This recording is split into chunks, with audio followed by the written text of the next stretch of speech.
भारत कश्मीर में बैरूनी और अंदरूनी तौर पर मुज़ाहमत की जद में भारत अपनी मकारी और अय्यारी के जाल में बुरी तरह फंस रहा है। जहां इसकी हजारों किलोमीटर सरहदात पर चीनी खतरा मंडला रहा है और लद्दाख भारत के हाथों से सिरक रहा है, वहां अंदरूनी तौर पर भी मकामी कश्मीरी हुर्रियत पसंदों की तरफ से जबरदस्त मुसल्लह मुज़ाहमत का सामना है। एक चीनी अखबार ग्लोबल टाइम्स ने भारत को आईना दिखाते हुए कहा है कि अगर भारत ने नया तनाज़ा खड़ा किया तो 1962 से भी ज्यादा रुस्वा होगा। तफसीलात के मुताबिक चीनी अखबार ने कहा कि भारत जानता है वो चीन से जंग नहीं कर सकता, इसलिए अगर उसने नया तनाज़ा खड़ा करने की कोशिश की तो वो 1962 से भी ज्यादा रुस्वा होगा। मोदी जानते हैं कि वो चीन से जंग नहीं कर सकते। ग्लोबल टाइम्स ने लिखा कि मोदी सख्त बयानात देकर महज इंतहा पसंदों को मुतमिन करने की कोशिश कर रहे हैं और साथ ही सूरत हाल को ठंडा करने की भी कोशिशों में मसरूफ है। पड़ोसियों से उलझना भारत के लिए अच्छा नहीं। भारत अपने मुल्क में कोरोना की वबा और मुआशी मसाइल पर तवज्जो दे। अखबार ने यह भी लिखा कि भारतीय हुकाम चाहते हैं कि इंतहा पसंद लद्दाख में चीनी फौजियों की अम्मात की तादाद से मुताल्लिक अंदाजे लगाते रहें और चीन की जानिब से तादाद सामने न आए। अगर हलाक फौजियों की तादाद 20 से कम हुई तो भारतीय हुकूमत पर दबाव मजीद बढ़ जाएगा। ताहम चीन ने झड़प में हलाक अफराद की तादाद जारी कर दी है। ग्लोबल टाइम्स ने मजीद लिखा कि चीन तनाज़ा नहीं चाहता, लेकिन इसका मतलब ये नहीं कि वो भारतीय जारहियत से खौफजदा है। इधर गलवान वैली में चीन के हाथों भारतीय फौजियों की हलाकत से मुताल्लिक झूठा बयान मोदी को भारी पड़ गया है। उन्हें अपने ही मुल्क में कड़ी तनकीद का सामना है। अपोजिशन रहनुमा राहुल गांधी ने नरेंद्र मोदी को सरेंडर मोदी का नाम दे दिया। याद रहे कि वादी गलवान एक्चुअल लाइन कंट्रोल पर इंडियन फोर्सेस की तरफ से दरअंदाजी पर चीनी फौजियों के हाथों 20 भारतीय फौजी हलाक हो गए थे। भारत ने 16 जून को पहले कहा कि इसके 3 फौजी हलाक हुए हैं, लेकिन बाद में इसी दिन कहा गया कि 17 मजीद जख्मी फौजी भी हलाक हो गए हैं। दिलचस्प अमर यह है कि चीन और भारत दोनों की जानिब से इस लड़ाई के दौरान एक भी गोली चलाए जाने से इनकार किया गया था। रिपोर्ट्स के मुताबिक भारतीय और चीनी फौजियों के दरमियान ये लड़ाई दू बदू डंडों और पत्थरों मुक्कों ठुड्डों के जरिए लड़ी गई, जिसमें भारतीय फौजियों की बहादुरी और मजबूती का पोल भी खुल गया है। इंडियन वजीर दाखिला अमित शाह ने साल भर पहले लोकसभा में सीना ठोंक कर कहा था कि इंडिया न सिर्फ पाकिस्तान के जेर कब्जा कश्मीर गिलगित और बल्तिस्तान बल्कि चीन के कब्जा से अक्साई चंद का इलाका भी छुड़वाएगा। आज चीन कह रहा है कि लद्दाख की वादी गलवान भी इसी की है, मगर अमित शाह चुप का रोजा रखे हुए हैं। 20 फौजियों की हलाकत कोई मामूली बात नहीं, लेकिन उसके बावजूद मासूम कश्मीरियों पर जारे इंडिया की गैरत नहीं जागी। अब तक लोकसभा का इजलास नहीं बुलाया गया। बीजिंग से इंडियन सफीर को वापस बुलाने की कोशिश भी नहीं की गई।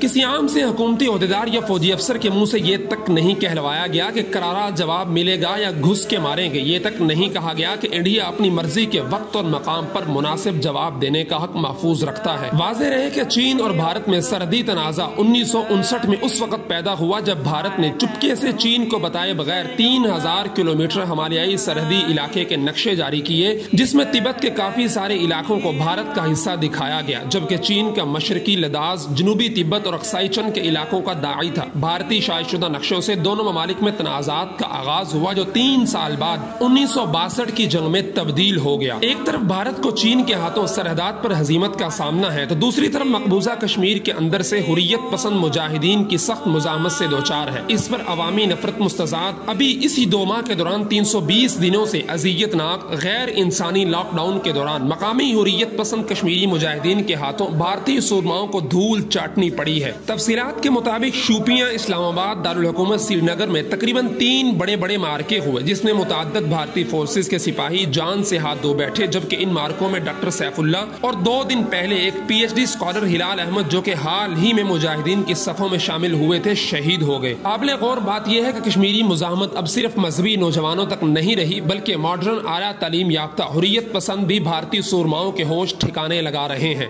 पुलवामा में पिछले 1 माह में कम से कम 7-8 झड़पें हुई। इसके अलावा तराल और कोलगाम में भी कई झड़पें हुई। तराल में मकामी तंजीम हिजबुल मुजाहिदीन के कमांडर इन चीफ रियाज नाइको शहीद हुए। जिला बांडीपोरा में भी झड़पें हुई। श्रीनगर में एक और झड़प में हुर्रियत पसंद रहनुमा अशरफ सहराई का बेटा भी शहीद हुआ। भारत अंदरूनी और बैरूनी तौर पर अपनी मुनाफिकाना और तोसी पसंदाना अज़ाइम की वजह से शदीद मुज़ाहमत का सामना कर रहा है।